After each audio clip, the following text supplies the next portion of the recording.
Toda la Biblia fue inspirada por Dios y cada parte, cada porción es fundamental para entender el concepto tanto específico como general de las Escrituras. Como hijos de Dios estamos llamados a dejarnos instruir a través de los principios, de las normas y orientaciones que las Escrituras nos dan. En esta semana estudiaremos la lección número 2, el Génesis como fundamento. Acompáñame para revisar este estudio tan importante.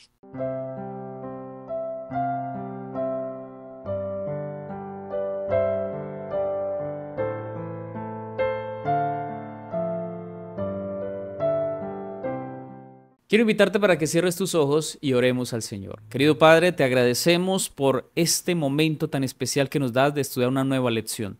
Queremos suplicarte, Señor, tu presencia, el discernimiento, que el Espíritu Santo nos guíe y nos oriente a toda verdad. Guárdanos y acompáñanos en el nombre de Jesús. Amén. Bueno, mis amados, como siempre, vamos a leer nuestra primera cita, que es la cita de memorizar para esta semana. Aparece en Juan capítulo 1, versículo 29.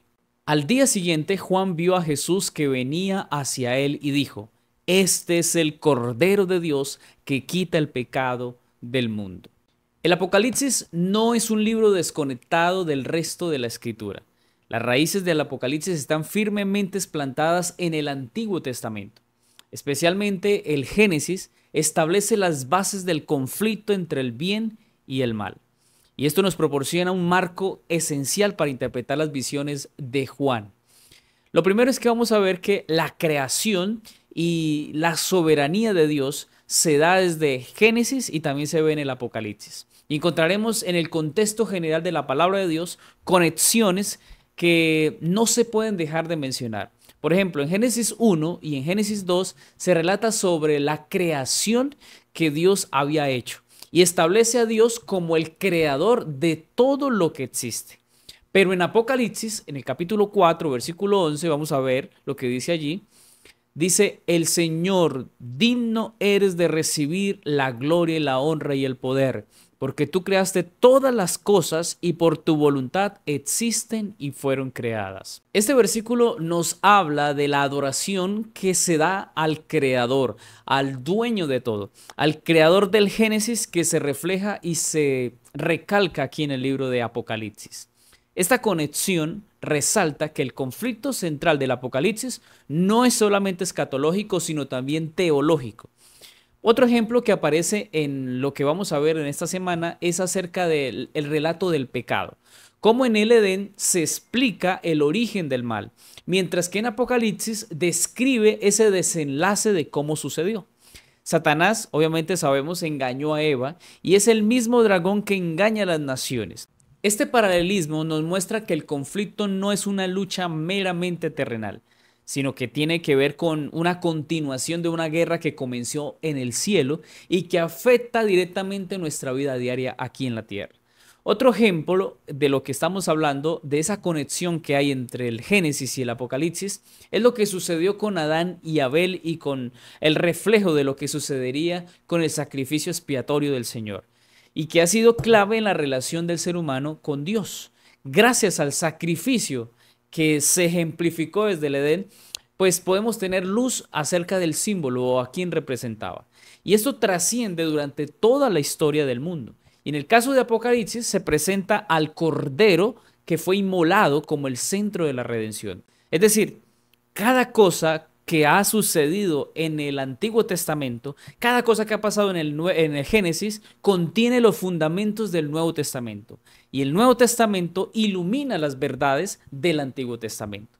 Para entender el futuro, primero debemos conocer el pasado. Y la clave para comprender lo que vendrá está en lo que ya ha ocurrido.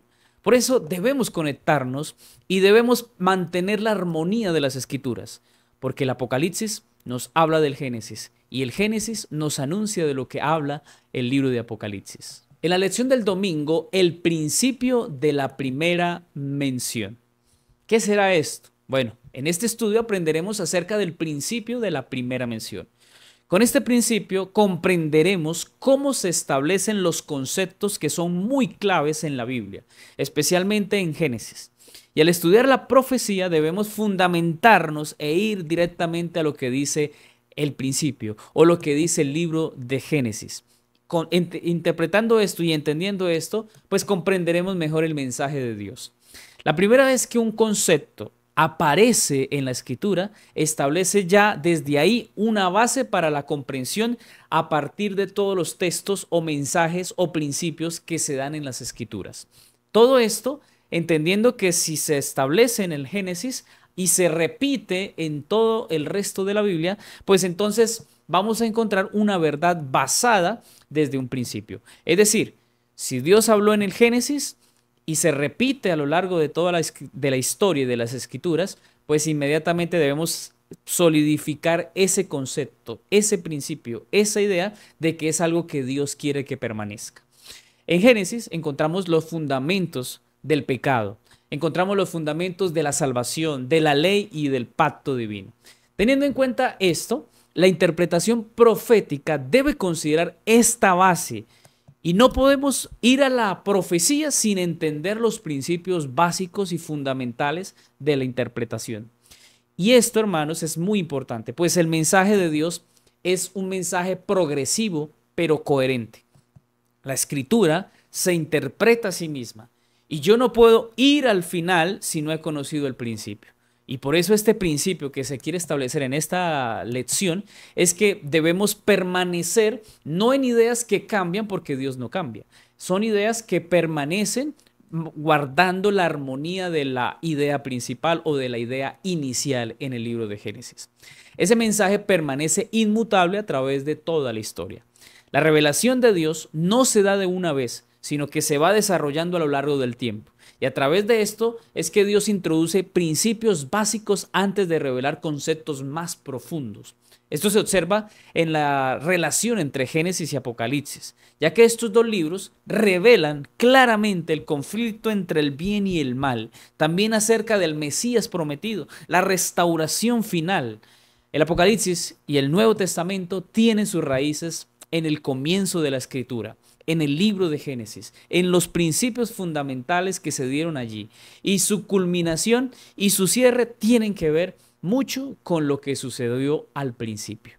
Isaías capítulo 40, versículo 8 dice: sécase la hierba, marchítase la flor, mas la palabra de Dios nuestro permanece para siempre. Malaquías 3:6, porque yo Jehová no cambio, por esto, hijos de Jacob, no habéis sido consumidos.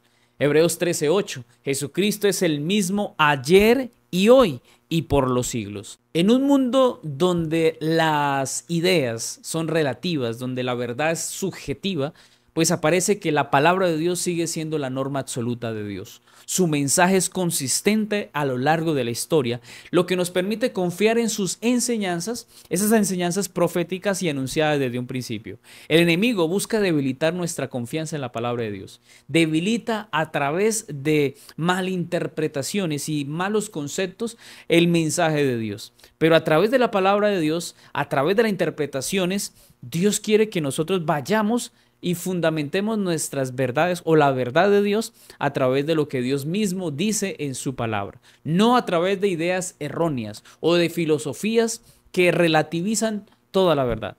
Aún las enseñanzas aparentemente que parecen lógicas pueden desviarnos si no están alineadas con la revelación de Dios. La Biblia es la revelación infalible del Dios eterno. Si permitimos que factores externos alteren nuestra percepción de lo que dice la palabra de Dios, pues vamos a debilitar nuestra relación con el Señor y corremos el riesgo de caer en engaños. Tengamos mucho cuidado, porque la fe de verdad se fortalece cuando comprendemos que la Escritura es una guía confiable y consistente, diseñada por Dios para conducirnos a la salvación. Y el trabajo que ha hecho el enemigo en esta ocasión o en estos tiempos es que las almas se alejen.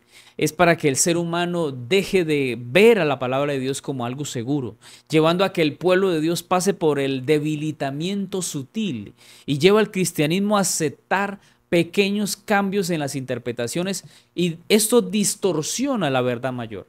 A veces cosas tan sencillas o pequeñas que aparecen en la Biblia que pareciera no tienen ninguna relevancia, pues tienden a dañar o destruir una verdad mucho más grande. Y el problema es que el error está por todas partes. El error se puede meter en cualquier asunto.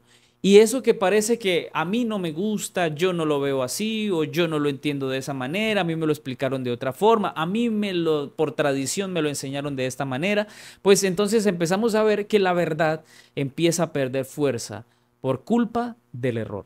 Ahora, la clave para evitar caer en esto es un estudio diligente y una relación cercana con Dios, permitiendo que, como dice la Biblia, el Espíritu Santo nos guíe a toda verdad. Una vez que Dios ha establecido un principio o una verdad, esta se mantiene constante a lo largo del tiempo, lo cual es que es fundamental que nosotros lo entendamos porque para entender la profecía es necesario comprender los principios, esos principios que están en el principio, ya que nos permite construir a través de esos principios una base sólida y permanente de la revelación de Dios. Es esencial, apreciado amigo, que no permitamos que nada ni nadie debilite nuestra fe en la Biblia y en las verdades infalibles que enseña. Dios no necesita el engaño, Dios no necesita mentiras para convencer al ser humano. Dios es verdad, se mantiene en la verdad y quien lo sigue debe seguir la verdad. Y Dios ha dicho que en su palabra, en Juan 17:17, santifícalos en tu palabra, porque tu palabra es verdad. Por eso nuestro enfoque como cristianos, como adventistas del séptimo día, no son las teorías del mundo, no son filosofías banales, no son ideas humanas, no son conceptos, no.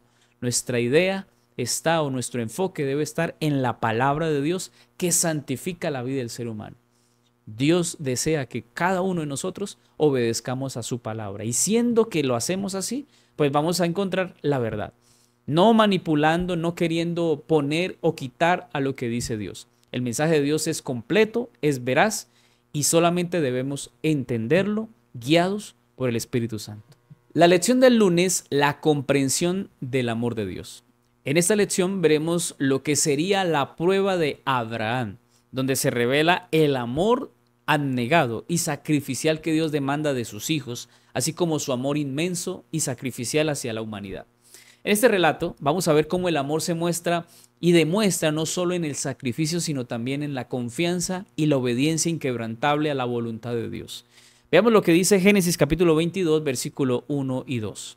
Aconteció después de estas cosas que probó Dios a Abraham y le dijo, Abraham, y él respondió, heme aquí, y dijo, toma ahora tu hijo, tu único hijo, Isaac, a quien amas, y vete a tierra de Moriah, y ofrécelo allí en holocausto sobre uno de los montes que yo te diré.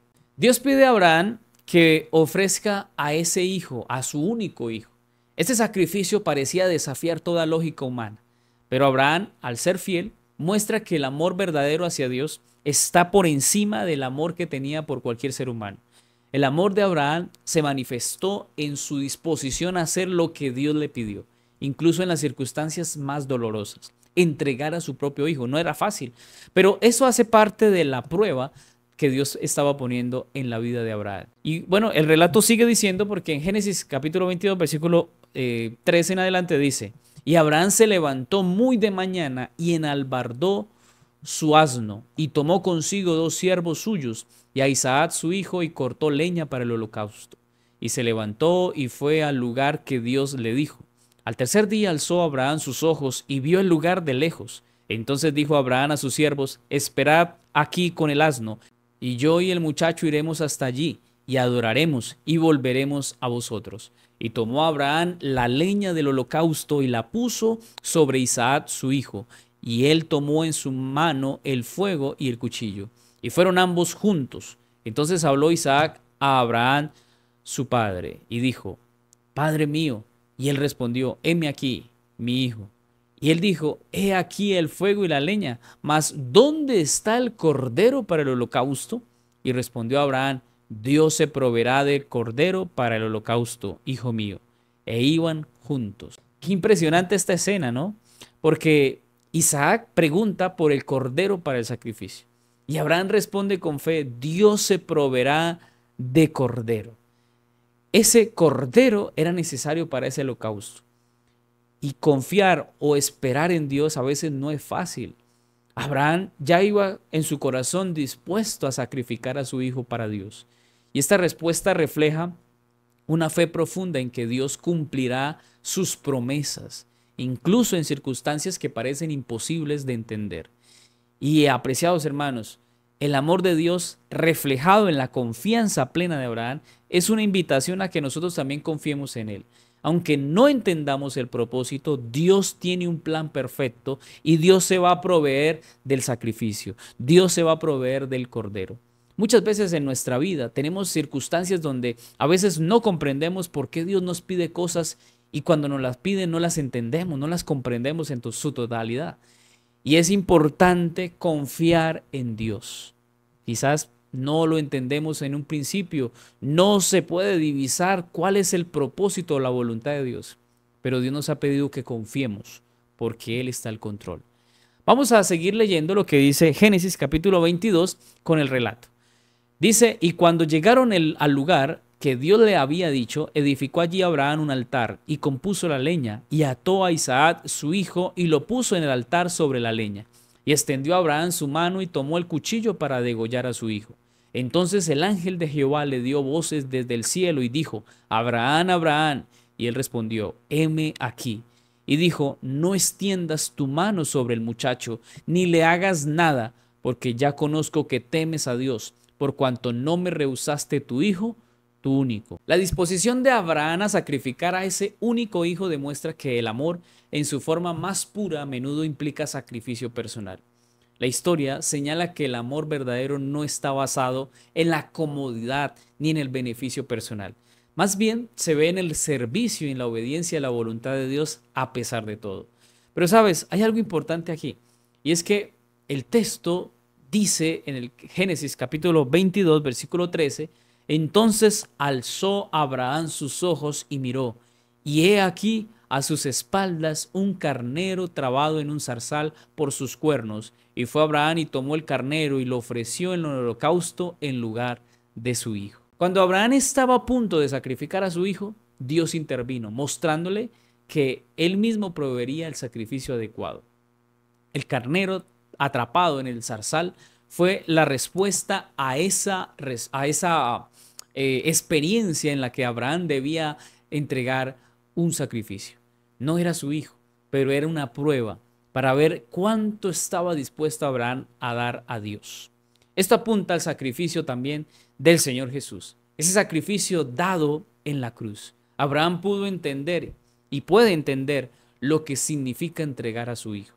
Al igual que Abraham, debemos estar dispuestos a hacer lo que Dios nos pida, confiando en que su plan siempre es perfecto y siempre es bueno, y es bueno para nuestras vidas. El amor verdadero, el amor genuino no es solamente emocional, sino que como lo vimos aquí, también requiere de confianza en Dios y de hacer siempre su voluntad. A veces no lo vamos a entender, no lo vamos a comprender en su totalidad, pero en eso consiste la confianza en Dios, en dejar que el Señor provea el recurso, Él provea el cordero para nuestra vida. Y hay una profunda realidad aquí, y es que el amor de Dios, que es sacrificial, transforma vidas. Vivir de acuerdo con el amor abnegado de Dios, de entregar lo que es nuestro, eso es un amor abnegado, soltar lo que tanto amamos, soltar lo que sabemos que tanto queremos y apreciamos, es algo difícil de entregar. Pero cuando entregamos ese amor abnegado a Dios y a nuestro prójimo, pues ese amor nos va moldeando a la imagen de Dios, porque el Señor sabe lo que es entregar algo a quienes no lo merecen. Y de esta manera nos acercamos más a esa imagen y a ese carácter en el que el Señor quiere que nosotros aprendamos a sacrificar, a ser humildes y a servir a los demás. En conclusión, el amor de Dios es un amor que trasciende el egoísmo humano y nos invita a vivir de acuerdo con los principios de sacrificio, obediencia, fe y confianza en las promesas de Dios. Este es el amor modelo para seguir y su importancia en nuestras vidas es incalculable, ya que nos lleva a experimentar una transformación profunda y a reflejar el carácter de Dios en nuestras relaciones con los demás. Que Dios nos ayude, porque es importante que nosotros, a través de los conceptos, ya como lo estamos viendo en el contexto de este estudio, en lo que vimos en el Génesis, en la experiencia de Abraham, pues asimismo nuestra experiencia ahora debe ser igual. El Señor, a través del Génesis y a través de la experiencia de Abraham con su hijo, nos demostró que debemos tener un amor sacrificial. El Padre entregó a su Hijo en el Nuevo Testamento y lo hizo para salvación de cada uno de nosotros. Pero ahora estamos nosotros también llamados a tener un amor sacrificial, dar algo por los demás o dar algo para la causa de Dios. Es triste que hoy día la gente tenga rencores, enojos, también seamos egoístas, orgullosos y no nos amemos los unos a los otros. El Señor quiere que esa experiencia de Abraham y la experiencia del Padre con Jesús sea nuestra experiencia. Aprendamos a dar con amor, no con egoísmo, sino con amor. Tanto así que el Señor dijo, y ya lo hemos estudiado en la lección del trimestre pasado, el Señor espera que lo amemos como a nosotros mismos. Amar a otro como a mí, como yo me amo, como a mí me gustaría recibir, es una realidad que requiere de mucha oración y de mucho esfuerzo. No por nuestra fuerza, sino porque Dios nos ayudará a amar. Pero en la medida que demos, de a poquito, vamos a ir ampliando nuestro corazón al punto que empezaremos a dar sin miedo, sin temor a perder. Porque cuando le damos a Dios, no lo estamos perdiendo. Estamos invirtiendo para los tesoros del reino de los cielos. En la lección del martes, la pregunta de Isaac, ¿dónde está el cordero? Ya vimos un poco acerca de esto, pero vamos a recordar que desde Génesis hasta Apocalipsis aparece la idea del cordero. Ese cordero que es la respuesta divina al problema del pecado. Isaac preguntó, ¿dónde está el cordero? Y la Biblia responde con el Señor Jesucristo que Él es el sustituto, cuya sangre nos redime, nos asegura vida eterna. Ese sacrificio es el centro del plan de salvación y lo veremos en esta ocasión. Génesis 22, 7 al 8 dice, entonces habló Isaac a Abraham su padre y dijo, Padre mío, y él respondió, heme aquí mi hijo, y él dijo, he aquí el fuego y la leña, mas ¿dónde está el cordero para el holocausto? Y respondió Abraham, Dios se proveerá de cordero para el holocausto, hijo mío. E iban juntos. Abraham, en este acto de fe, declara que Dios va a proveer ese cordero. En lugar de Isaac, aparece un carnero que es la provisión dada por Dios para el sacrificio. Y esto, obviamente, si lo trasladamos a lo que realmente simbolizaba o cumplía, es que el Señor quería dar a su propio Hijo y lo hizo desde el Génesis. Es decir, esta verdad o este principio no fue dado solamente en el momento en que el Señor Jesús vino a la tierra, sino que este principio o esta profecía o este símbolo se dio desde el mismo Génesis. Por eso la lección quiere que nosotros entendamos que la base o los principios que están fundamentados en las profecías tienen su origen y su fundamento en el libro de Génesis. Y en Génesis capítulo 22 pues aparece esta historia y se muestra cómo Jesús iba a ser ese símbolo del sacrificio dado por Dios. Esta historia anticipa el sacrificio del Señor, quien murió en nuestro lugar, como se evidencia en Juan capítulo 1 versículo 29. El siguiente día vio Juan a Jesús que venía a él y dijo, he aquí el Cordero de Dios que quita el pecado del mundo. Qué interesante que en la primera intervención o en la primera oportunidad en la que se ve al Señor Jesús, se le recuerda que Él es el Cordero. Cada sacrificio en el Antiguo Testamento apuntaba hacia que Cristo era el sacrificio perfecto.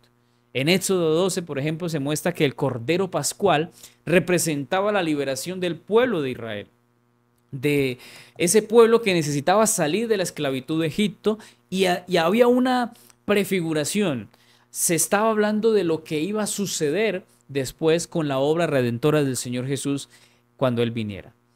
Ese Jesús o ese Mesías o ese Cordero que nos iba a liberar de la esclavitud del pecado. Veamos lo que dice el libro de Éxodo capítulo 12, versículo 3 al 6. Hablad a toda la congregación de Israel diciendo, en el 10 de este mes, tómese cada uno un cordero según la familia de los padres, un cordero por la familia. Mas si la familia fuera tan pequeña que no baste para comer el cordero, entonces él y su vecino inmediato a su casa tomarán uno según el número de las personas, conforme al comer de cada hombre. Haréis la cuenta sobre el cordero. El animal será sin defecto, macho de 1 año. Lo tomaréis de las ovejas o de las cabras, y lo guardaréis hasta el día 14 de este mes.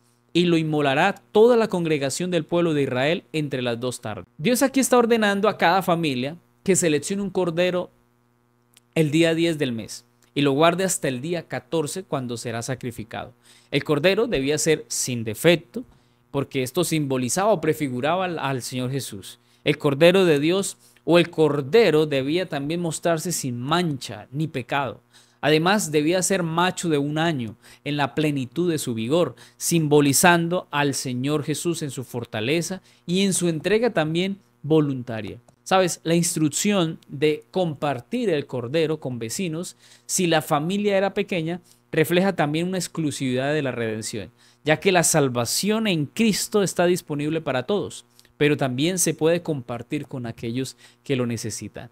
Asimismo, la participación colectiva de toda la congregación al sacrificar el cordero prefigura el sacrificio de Jesús por toda la humanidad. Qué importante es todo esto. Pero sabes, el texto sigue diciendo algo muy importante. Éxodo capítulo 12, versículo 7 en adelante. Y tomarán de la sangre y la pondrán en los 2 postes y en el dintel de las casas en que lo han de comer. Y aquella noche comerán la carne asada al fuego y panes sin levadura con hierbas amargas lo comerán. Ninguna cosa comeréis de él cruda, ni cocida en agua, sino asada al fuego, su cabeza con sus pies y sus entrañas.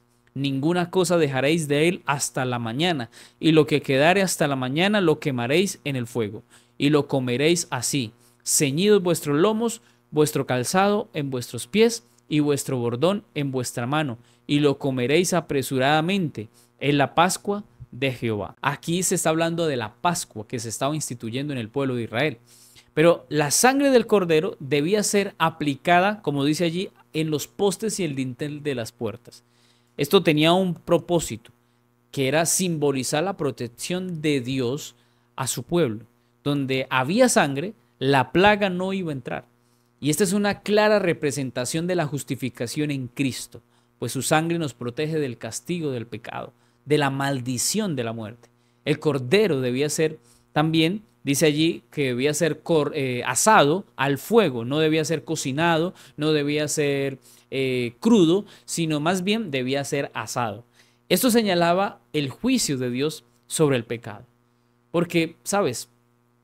Cristo soportó la cruz y el Señor pudo experimentar lo que a nosotros nos debía o nos debe pasar.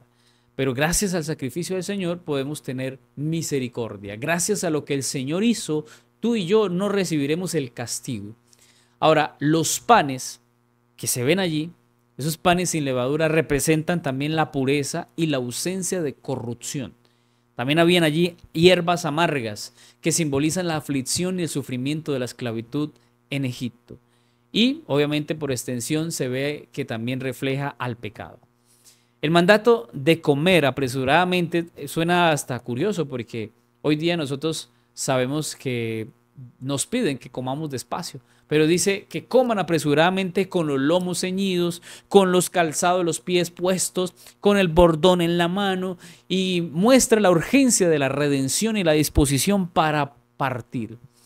Qué maravilloso, porque lo que está indicando es que los calzados deben estar puestos, así como dice Isaías, que prestos nuestros pies calzados con el evangelio, así como también dice Efesios capítulo 6, prestos a predicar el evangelio de la paz. Y tiene un simbolismo aquí que refleja la intención de conocer el mensaje de salvación, de comer el alimento, la sangre o la carne de Cristo, de participar de su sacrificio y ser allí claros en que Cristo murió por nosotros. Y esto nos recuerda, apreciados hermanos, que la vida cristiana es un peregrinaje, que debemos estar listos para la venida del Señor. Pero de esto se forma, o esta manera de prepararnos es cuando hacemos de que la verdad sea consumida, sea rápidamente aceptada, digerida, y que en nuestro corazón haya el deseo siempre de hacer la voluntad de Dios. Pero sabes, Éxodo capítulo 12, versículo 12 en adelante dice: pues yo pasaré aquella noche por la tierra de Egipto y heriré a todo primogénito en la tierra de Egipto, así de los hombres como de las bestias, y ejecutaré mis juicios en todos los dioses de Egipto, yo Jehová. Y la sangre os será por señal en las casas donde vosotros estéis, y veré la sangre y pasaré de vosotros, y no habrá en vosotros plaga de mortandad cuando hiera la tierra de Egipto. Dios había anunciado que todos los que tuvieran sangre en sus puertas no les iba a suceder nada. Esta es una imagen del sacrificio de Cristo, cuya sangre nos libera de la condenación. Sin esta señal no habría escape del juicio. Y esto nos enseña algo muy importante. Necesitamos la sangre del Cordero. Necesitamos la sangre y el sacrificio de Cristo. Fue difícil, fue duro la prueba de lo que vivió el Señor Jesús en la cruz, pero gracias a eso nos trae hoy esperanza. Y solo en Cristo hay salvación.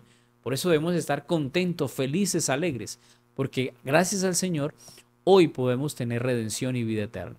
Este pasaje nos llama a depender de la sangre de Cristo, a vivir en obediencia, a vivir en santidad, a estar preparados para el regreso del Señor. Pero, ¿será que estamos dejando que en los dinteles de nuestra vida esté la sangre del Cordero, aceptando el sacrificio de Cristo, viviendo de acuerdo a lo que el Señor quiere? ¿Estamos permitiendo que Cristo sea nuestro Señor y Dios? La enseñanza de Cristo como nuestro sustituto es fundamental por varias razones.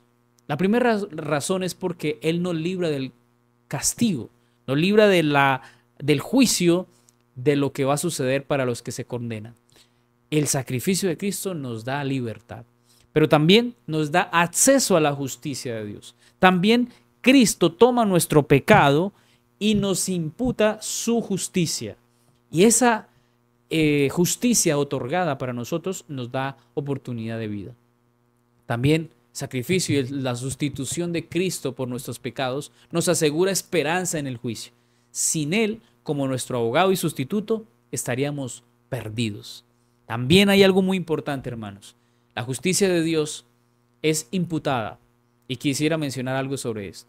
La justicia de Dios es imputada porque significa que Dios acredita o atribuye la justicia de Cristo al ser humano. Todo creyente que confía en Cristo y se le pide que su justicia lo cubra, aun cuando éste no lo tenga en sí mismo, Dios permite la oportunidad de ser cubiertos por su justicia y por su amor. Y sabes, esto en el gobierno de Dios es un acto legal, porque usted dirá, ¿cómo es que Dios declara a un injusto, lo puede llamar justo?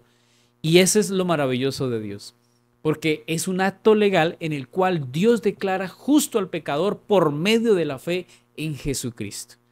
Pero también existe la justicia impartida. Se refiere a esa transformación interna en que el Espíritu Santo realiza la obra en el creyente, capacitándolo para vivir en obediencia a Dios. No solo somos declarados justos, sino que Dios también nos hace justos al transformar nuestro carácter. Es decir, no me puedo quedar solamente con que Cristo murió por mí, su sacrificio me da perdón y puedo ser hijo de Dios, sino que ahora debo vivir en esa justicia impartida, debo vivir de acuerdo a la voluntad de Dios. Debo hacer que mi experiencia diaria sea viviendo para el Señor.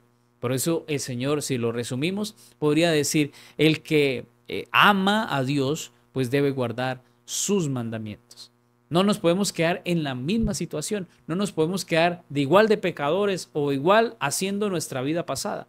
Dios quiere hacer una transición en nuestra vida, cambiándonos el carácter, cambiándonos nuestros malos hábitos, cambiando nuestras palabras, nuestra forma de pensar. Sabes, el sacrificio de Jesús en la cruz fue el cumplimiento de lo que los sacrificios de los corderos en el Antiguo Testamento representaban. Y es que el Señor Jesús asumió nuestra condena, convirtiéndose en nuestro sustituto sin pecado, pero tomando sobre él el pecado del mundo, para que nosotros hoy pudiésemos ser declarados justos delante de Dios. Y ¿sabe lo maravilloso? Que Dios dice que podemos ir confiadamente al trono de la gracia, porque allí presentándonos al trono de la gracia a través de la oración, hallaremos oportuno socorro, porque allí está el trono de la gracia para recibir la gracia de Dios, para recibir la bondad de Dios, la misericordia de Dios. Y solo es posible porque Cristo nos hace sus hijos, porque su justicia es imputada, es dada a nosotros, y ahora el Padre no nos ve como pecadores, nos ve como hijos de Dios. No por nuestras obras, sino por lo que Cristo ha hecho por cada uno de nosotros. El Señor nos libera de la condena que el pecado trae. Sin su sacrificio, nuestra naturaleza caída sería irreparable y no tendríamos ninguna base sobre la cual presentarnos ante un Dios justo y santo. ¿Sabes? Romanos capítulo 5, versículo 1 dice, justificados pues por la fe, tenemos paz para con Dios por medio de nuestro Señor Jesucristo. La justificación solo es posible por medio del Señor. Y esta declaración de justicia ante Dios hace sobre nosotros que no depende de nosotros, de nuestros méritos, sino de lo que Cristo ha hecho por nosotros. Jesús nos ha puesto en paz con el Padre. Y qué lindo saber que Jesús hizo todo esto para que pudiéramos presentarnos delante de Dios. La lección del miércoles titula La muerte. En este estudio veremos acerca de lo que o de cómo inició el pecado y cómo se ha dado esa respuesta a esta consecuencia. Veamos lo que dice la palabra de Dios en el libro de Génesis capítulo 2 versículo 15 al 17. Tomó pues Jehová Dios al hombre y lo puso en el huerto de Edén para que lo labrara y lo guardase. Y mandó Jehová Dios al hombre diciendo, de todo árbol del huerto podrás comer, mas del árbol de la ciencia del bien y del mal no comerás, porque el día que de él comieres, ciertamente morirás. La muerte entra en el mundo como resultado de la desobediencia humana y no es un aspecto natural del ciclo de la vida. No es algo que Dios puso o dispuso para nuestra vida. Es algo que viene directamente por culpa del pecado. La muerte física es solo una manifestación de la separación que hemos tenido de Dios. Cómo el ser humano se ha separado de Dios y la consecuencia es la muerte. Génesis capítulo 4, versículo 8 en adelante dice, y dijo Caín a su hermano Abel, salgamos al campo. Y aconteció que estando ellos en el campo, Caín se levantó contra su hermano Abel y lo mató. Y Jehová dijo a Caín, ¿dónde está Abel tu hermano? Y él respondió, no sé, ¿soy yo acaso guarda de mi hermano? Y él le dijo, ¿qué has hecho? La voz de la sangre de tu hermano clama a mí desde la tierra. Ahora pues, maldito seas tú de la tierra, que abrió su boca para recibir de tu mano la sangre de tu hermano. La muerte de Abel es un paralelo claro de la muerte injusta del Señor Jesús. El justo que fue crucificado por los impíos. Jesús, como el Cordero de Dios, dio su vida por cada uno de nosotros, para que a través de su sacrificio, seres injustos y pecadores, pudiésemos alcanzar vida eterna. Pero mira, la muerte de Abel y la de Jesús son ejemplos de sacrificios inocentes. Pero mientras que la muerte de Abel trae tragedia, la muerte del Señor Jesús trae esperanza y trae salvación al ser humano. Y qué lindo saber que aunque fue trágico, aunque fue dura, aunque fue injusta, la muerte de Cristo a ti te trae una bendición. Te trae la bendición y la oportunidad de recibir misericordia, gracia y salvación. Quiero que leamos lo que dice 1 Corintios capítulo 15, versículo 15 al 19. Y somos hallados falsos testigos de Dios porque hemos testificado de Dios que Él resucitó a Cristo, al cual no resucitó, si en verdad los muertos no resucitan, porque si los muertos no resucitan, tampoco Cristo resucitó. Y si Cristo no resucitó, vuestra fe es vana, aún estáis en vuestros pecados. Entonces también los que durmieron en Cristo perecieron. Si en esta vida solamente esperamos en Cristo, somos los más dignos de conmiseración de todos los hombres. Pablo está aquí enfatizando que si no hubiera resurrección, nuestra fe sería en vano y seguiríamos siendo esclavos del pecado y de la muerte. Pero gracias a que Jesús sí resucitó, esta es la clave para nuestra esperanza, porque Él venció la muerte y nos dio la promesa de la vida eterna. Es decir, el Señor Jesús no se quedó en la tumba. Y es importante lo que dice Pablo, porque sin resurrección nuestra vida sería inútil. ¿De qué serviría ser cristiano o estar en una iglesia si al final lo que Jesús hizo o lo que Él prometió que haría no lo hizo? Él nos mostró que ya la muerte no tendría más oportunidad en nuestra vida. Gracias a la oportunidad en que Jesús muere por nosotros, pues ahora todo tiene propósito. En Cristo la muerte fue derrotada y el pecado perdió el poder sobre nosotros y ahora somos más que vencedores. La muerte es una de las realidades más desgarradoras que hemos experimentado los seres humanos. Pero en la Biblia la muerte no es vista como algo natural o parte del ciclo que tiene la vida, sino que es la consecuencia del pecado. Es un intruso en el diseño original que Dios estableció. Pero gracias al sacrificio podemos mirar la muerte con la certeza de que no nos puede vencer, de que la vida eterna está asegurada como una herencia para todos los que aman al Señor. Mira todas las verdades que hemos hablado: el Cordero de Dios, el sacrificio y la entrega de Abraham, el tema del pecado en el Edén, la creación de Dios, la muerte. Todos estos conceptos que estamos viendo tienen una connotación del pasado en el Antiguo Testamento y especialmente en el libro de Génesis. Y cada una de esas connotaciones se ve reflejada a través de todos los libros de la Biblia y también repercute en los mensajes del Nuevo Testamento. No podemos rechazar el Antiguo Testamento, no se puede.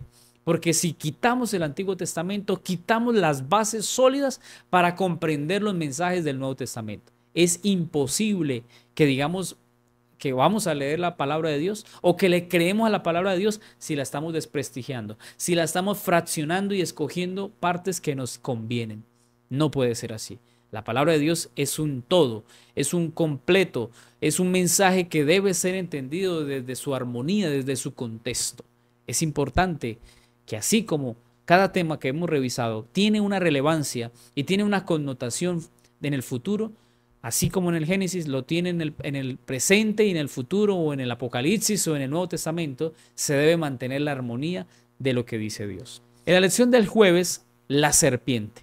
Ya estamos viendo nuestra parte final de este estudio y ahora nos enfocaremos en los relatos del Génesis y Apocalipsis que nos hablan de la adoración, pero nos muestran cómo a lo largo de la historia Satanás sigue engañando al mundo e insta a la humanidad a cuestionar la autoridad de Dios y a buscar caminos que conduzcan a la perdición, así como la serpiente lo hizo en el Edén.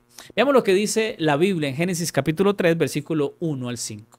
Pero la serpiente era astuta más que todos los animales del campo que Jehová Dios había hecho, la cual dijo a la mujer: ¿con que Dios os ha dicho no comáis de todo árbol del huerto? Y la mujer respondió a la serpiente: del fruto de los árboles del huerto podemos comer, pero del fruto del árbol que está en medio del huerto, dijo Dios, no comeréis de él, ni le tocaréis, para que no muráis. Entonces la serpiente dijo a la mujer: no moriréis, sino que sabe Dios que el día que comáis de él serán abiertos vuestros ojos y seréis como Dios, sabiendo el bien y el mal. En el jardín del Edén, Satanás se presenta bajo la forma de una serpiente que era astuta y persuasiva. Y es a través de esta figura que comienza la obra del engaño. La serpiente cuestiona a Dios y cuestiona su autoridad y hace dudar a Eva sobre quién era Dios y sobre la orden de Dios. La táctica de Satanás era distorsionar la verdad, sembrar dudas sobre las instrucciones que Dios había dado y desviar la atención de Eva hacia el camino de la desobediencia. El énfasis de Satanás aquí es persuadir a Eva a que deje de creerle a Dios. Más bien, mantenerse en una posición de subordinación, privándola a ella. Es lo que Satanás le propone. Es que Dios quiere que ustedes estén privados de lo que es bueno. Por eso el fruto, dice Dios, que no lo coman. ¿Por qué? Porque es algo bueno, yo lo puedo comer. Y mire que no me pasa nada. Eva, y con todos los argumentos que la serpiente da o Satanás da, empieza a dejar que la manipulación distorsione la verdad. Y esto resulta en la caída de la humanidad. Apocalipsis capítulo 12, versículo 1 al 9 dice: también apareció otra señal en el cielo. He aquí un gran dragón escarlata que tenía 7 cabezas y 10 cuernos, y en sus cabezas 7 diademas. Y su cola arrastraba la tercera parte de las estrellas del cielo, y las arrojó sobre la tierra. Y el dragón se paró frente a la mujer que estaba para dar a luz, a fin de devorar a su hijo tan pronto como naciese. Ella dio a luz un hijo varón, que regirá con vara de hierro a todas las naciones. Y su hijo fue arrebatado para Dios y para su trono. La rebelión de Satanás es tan profunda que no solo se lleva a cabo en la tierra, sino también en los cielos y esto culmina en la expulsión de Satanás y de sus ángeles. Esa serpiente antigua se da en un contexto de adoración. Esta batalla simboliza el conflicto que comenzó con la rebelión en el Edén y cómo Satanás le expresa a Eva que debe adorarlo a él o debe reconocerlo a él. No directamente, pero sí al decirle que no le crea a Dios. Nosotros demostramos nuestra adoración cuando creemos o no creemos a Dios. Cuando creemos a Dios, a todo lo que nos dice, le estamos rindiendo adoración y estamos creyendo a su palabra. Pero cuando vamos en contra de eso, o nos hacemos los que no es con nosotros, pues sencillamente estamos rindiendo culto a Satanás, porque no estamos obedeciendo a las órdenes y a las enseñanzas del Señor.